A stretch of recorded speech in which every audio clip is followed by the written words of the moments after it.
Yaşamayı öğrettin, sen sevmeni öğrettin, terk edip nereye gittin, söyle bir vefa. Yaşamayı öğrettin, sen sevmeni öğrettin, terk edip nereye gittin, söyle bir vefa.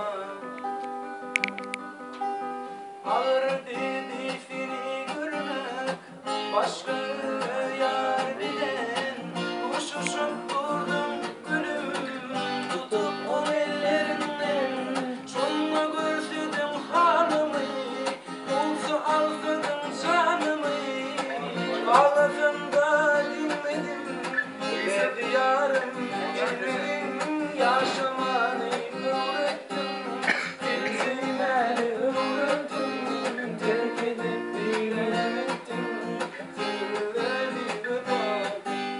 Yaşamanı öğrettim, seni sevmeni öğrettim, terk edip direnettim, söyle bir vefa.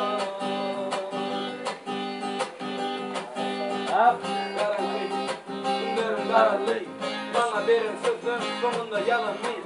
Adımı yüreğimden, bozanın yalanmayın. Bir vefa sonunda kimliği tanırlayın. Ben unutlu, sana bağlıdır. Sen gidin son, dönüş yok yarlıdı. Giden yolumda, karıştım ağladım. Ben olsa dönmedim, beni harladın. İçime içim sığmadı, aydınım taşırdı. Yine de duygumun için öldüm, görüşümden başardım. Lideler kısmet bu, yanlıştım unuttum ne. Yüreğimi düştüm buldum, unuttum ben seni. Dinleme zalim oldum, başlattım yardım arnım. Seni bir yaprak duydum, ok oldum, çok aklıydım. Baktımın atip olur, kimmelerden. Bir baktım olur, yönü sevgilerden.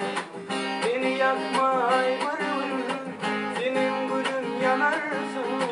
Yanan gülüm akılır, beni yada salarsın. Sevim beni deli canım, sen şunla bilirsin. Dolanma bir vefama, hiç olansan parlasın. Yaşamanı öğrettim, seni sevmeni öğrettim, terk edip direnettim, söyle bir vefa.